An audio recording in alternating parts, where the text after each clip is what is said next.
Ya están los dos Ya entrevistados están los dos conectados. invitados con lo que ha pasado el fin de semana desde que se conoció lo que pidió el fiscal con respecto a Cristina por la causa de Belida, que fueron 12 años, y a todos los ministros, Inhabilitación, a todos los involucrados, la inhabilitación para ejercer cargos públicos. Hay un microclima porteño Que de ahí un es barrio. donde lo vamos a molestar más a Lucas. Claro, ahí está, por eso queríamos hablar con Romero, porque para nosotros del interior vemos que hay un microclima de una esquina Sí, parece porteña, que fuera una guerra civil ahí en parece que Auto. está toda Argentina Sí, concentrada únicamente en lo que está pasando allá. Por eso le preguntábamos a Romero. ¿Qué tal? Buenas noches, Romero. Gracias por estar en posta. ¿Qué tal? Buenas noches, Juan. Buenas noches, Diego. ¿Cómo andan ustedes? Gracias a Zapata también por estar. Federico Zapata, que es uno de los que más investiga al peronismo y también va a tener ahí su espacio, porque tengo ahí un par de preguntas que me interesan Bueno, saber. el lugar con más policías que hay en la Argentina, con policías federales, policías porteños, una vicepresidenta y un jefe de gobierno que ya no sabe qué hacer, es esa esquina de Recoleta. ¿Qué pasa? ¿Nos tenemos que concentrar todos los argentinos con lo que está pasando allá? ¿Es algo que no deberíamos prestarle más atención de la que tiene? Bueno, se ha vuelto famoso Juncal y Uruguay. Exactamente. Una esquina que ya era famosa en el 2019, ¿no? Porque si ustedes recuerdan, Alberto Fernández, cuando le planteaban la posibilidad de que hubiera otro candidato que no sea Cristina Kirchner, él decía, bueno, no era viable la posibilidad de que haya una candidatura diferente a la de Cristina, porque si no, el poder formal iba a estar en la Casa Rosada y el poder real en Juncal y Uruguay. Bueno, algo de eso se terminó confirmando, ¿no? Yo creo que, a ver, digamos, todo este proceso de discusión que hemos venido viendo en los últimos días se origina en el alegato del fiscal Luciani, en la respuesta de la vicepresidenta el día posterior, y yo creo que ahí hemos visto muchas continuidades respecto de lo que ya veníamos viendo, ¿no? Esta idea que tiene Cristina de transformar el hecho judicial, su hecho judicial, en un hecho político y englobarlo en esta tesis del Lofer, tratando de significar que hay una persecución política. Pero no quiero detenerme en las continuidades, quiero identificar algunas novedades que hemos tenido en esta instancia del proceso político. Y una de ellas es algo que no estaba muy presente en la estrategia judicial de Cristina, que es apelar a un recurso político muy peligroso, que es el de la movilización como estrategia de defensa judicial, ¿no? Y a esa estrategia de apelar a la movilización hemos tenido a una Cristina Kirchner que ha convocado al peronismo y ha intentado ampliar, yo digo, ampliar la socialización de la persecución, es decir, ya no se persigue a Cristina, ya no se persigue al kirchnerismo, se persigue al peronismo. Creo que quedó plasmada esa imagen de la vicepresidenta pidiendo en el balcón del Senado a la gente de abajo que canten la marcha, que canten la Pero marcha. Luca, a ver, yo no sé, a la Sí. distancia por ahí se ve totalmente diferente, pero eran muy pocas personas, no llegaban a cubrir ni una cuadra. Luego lo que también pasó en su departamento, también es un minúsculo, o es muy minúsculo el grupo que supuestamente sale a defender a su líder para que no se lo lleven preso. Digo, no, ¿por qué le estamos prestando tanta importancia? No, sí, a ver, yo estoy escribiendo lo que es la intención de Cristina, la intención del actor. Y eso es una novedad dentro de lo que ha sido su estrategia de defensa, la de apelar a, bueno, no me persiguen a mí, los persiguen al peronismo, y intentar generar desde la movilización, digamos, una acción intimidatoria hacia los actores judiciales que están llevando a cabo o adelante sus procesos judiciales. Lo que se vio efectivamente no fue mucha gente movilizada, por lo menos en los términos que probablemente Cristina hubiese querido. De hecho, hubo algún rumor de que se iba a generar una movilización mucho más amplia. Todavía no tenemos detalles. Va a haber ahí una oportunidad para medirle el aceite a cuál es la capacidad de movilización que tiene Cristina en defensa de sus causas. Pero en todo caso sí es una novedad esto de apelar a la defensa de su situación judicial, apelar al peronismo, ¿no? Con resultados, con algunos matices, ¿no? Porque tenemos algunos gobernadores, por mencionar el caso, por ejemplo, de Perotti, que han apelado efectivamente a una manifestación pública de apoyo a la vicepresidenta, pero adhiriendo a un frío comunicado del PJ, algo parecido tuvimos en el caso de Uñac, es decir, hubo algunos gobernadores que no se entusiasmaron mucho con apoyar a la vicepresidenta, pero en todo caso sí ha sido una intención de Cristina de involucrar al peronismo, casi como remarcando esa parte del mantra del 2019, sin Cristina no se puede. Que a nadie se le ocurra en el peronismo que sin Cristina no se puede. Lo quiero sumar a Federico Zapata. Federico, buenas noches. ¿Qué tal? Buenas noches, un gusto. Federico, ¿se está construyendo, Cristina está construyendo su propio mito dentro de ese altar peronista? A mí me da la impresión de que ella entiende que la única forma de defensa judicial válida es la política, y en ese marco está tratando, digamos, de utilizar, como bien marca Luca, la movilización callejera, digamos, una especie de yihad, digamos, como para de alguna manera galvanizar lo que es sobre todo, digamos, por el momento con éxito, lo que es sobre todo el sustrato de la sociología organizacional de lo que sería la unidad ciudadana en el AMBA y en la CABA, que son los dos territorios donde ella gobierna.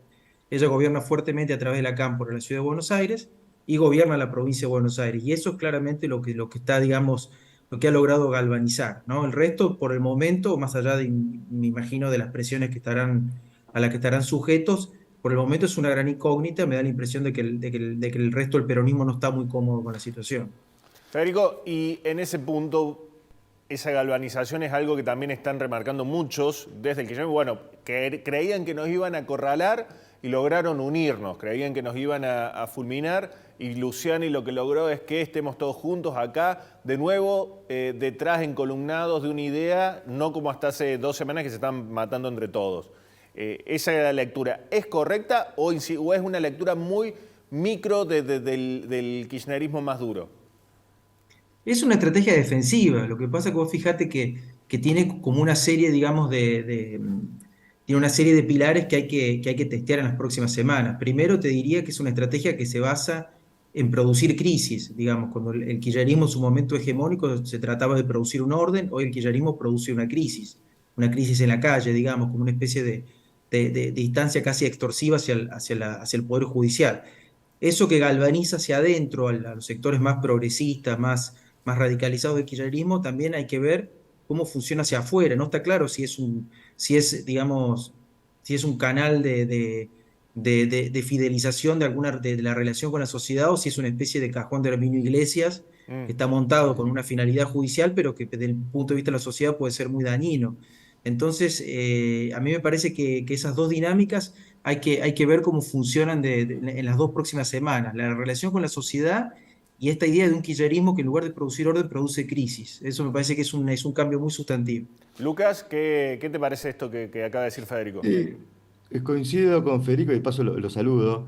Lucas, ¿cómo Efectivamente, digo, estás? hay Gusto. una sensación de que las fisuras que se venían viendo dentro del oficialismo frente al tema dominante anterior de la agenda pública, que era el económico, han desaparecido, y esto puede ser una externalidad positiva, si se quiere, de este acontecimiento que Pero, a perdón, mí Lucas, ¿desaparecieron para la agenda mediática? Porque, a ver, hoy hubo manifestaciones en Córdoba por el recorte en salud a la gente que atiende discapacidad.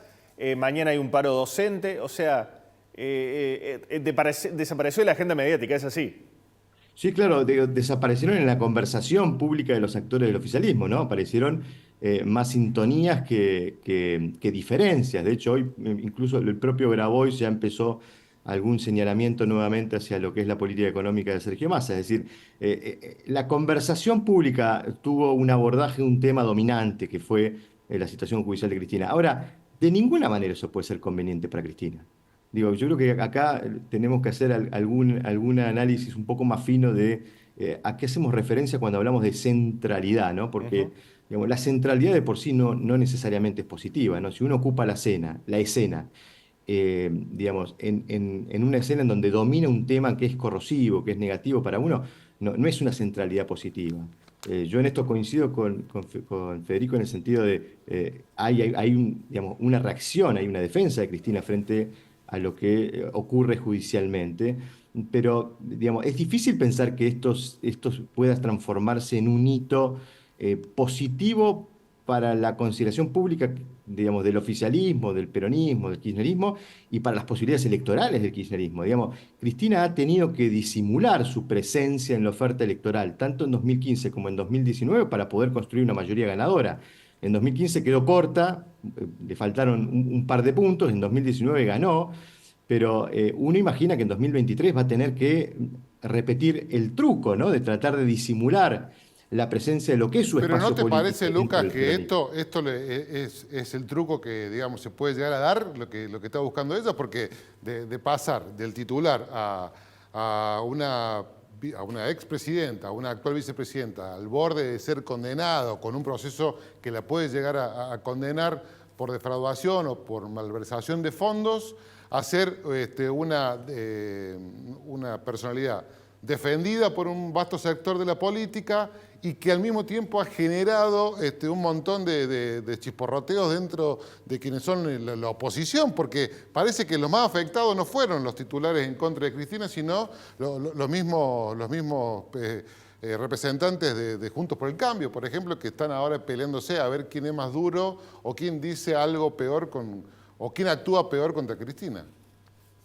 Sí, cosa que no necesariamente, digamos, beneficia al oficialismo, ¿no? En todo caso puede ser que la oposición no ha podido capitalizar una circunstancia negativa para su rival.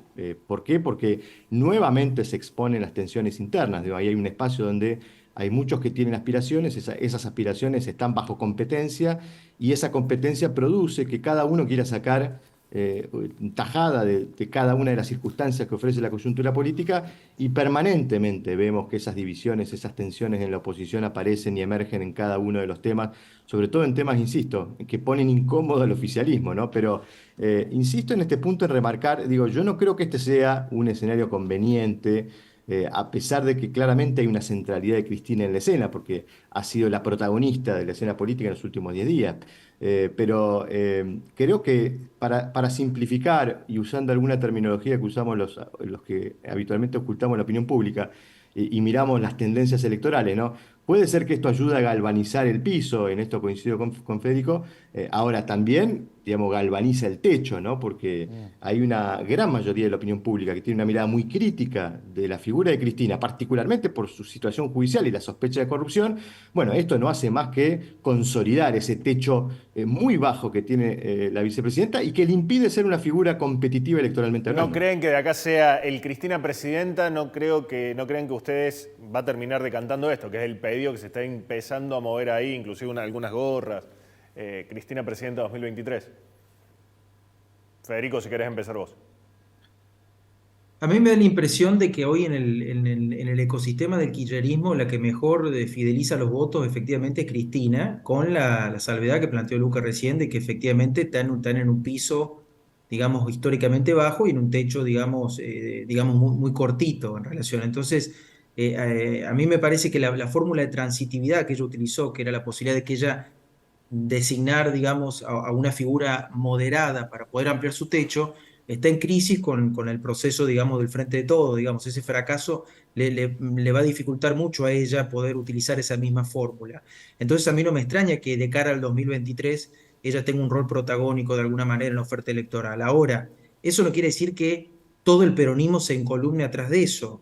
De que en todo caso probablemente eso funcione bien en algunos territorios del primero, segundo y sobre todo en el tercer cordón bonaerense, y en algunas regiones del NOA probablemente, pero empieza a diluirse a medida, digamos, de que uno se aleja del AMBA. Entonces ahí probablemente lo que vayamos a tener, salvo que se configure alguna oferta política alternativa del peronismo, probablemente una especie de empenización de los peronismos subnacionales que van a ir adelantando sus elecciones, resguardando sus territorios, armando sus propias marcas, porque nadie va a querer colgarse de una situación, digamos, de una especie de, digamos, de oferta casi, digamos, en una especie de frente grande, que es lo que está conformando, que eso obviamente a los peronismos provinciales les va a ser muy, muy difícil de sostener.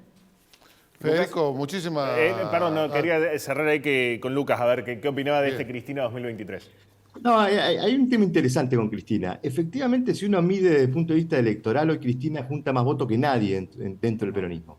Incluso espontáneamente, en las preguntas espontáneas, no en las guiadas. Cristina, nadie le hace sombra a Cristina juntando votos dentro del peronismo. Y eso es lo que la pone en condiciones de protagonizar la oferta electoral. Tiene la dificultad de que no puede construir una mayoría electoralmente ganadora. Ahora, yo creo que es interesante pensar qué es lo que Cristina cree que se puede hacer, porque eso va a definir un poco también su posición. ¿Qué quiero decir? Digamos, de primera mano, digo, Cristina no va a tomar una decisión hasta no tener la información necesaria para tomar esa decisión respecto a su candidatura, y esa información hoy no está disponible. Va a estar disponible recién en mayo, junio del año que viene. O sea que va a esperar. Y ahí es ver qué es lo que ella cree que es posible, porque si ella cree que la elección está perdida, bueno, quizás haya un incentivo para que ella diga, bueno, yo soy la que más junta votos, voy a ir yo a perder. ¿Y cuál es el interés o el incentivo de perder? Bueno, ir a plantar banderas.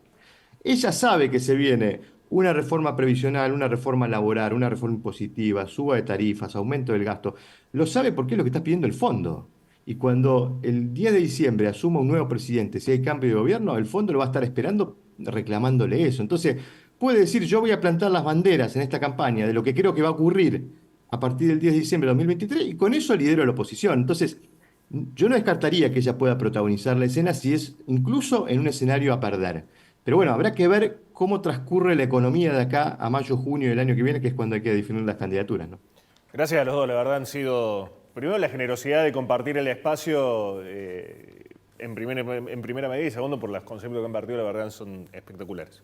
Muchísimas gracias a los dos. No se olviden de Córdoba, tenemos también, existimos en el Federico país. está en la sierra, ¿no? Así que- Bueno, Federico sí, pero Lucas. No me meto en ese tema que es propiedad exclusiva de Federico. Le mando un abrazo.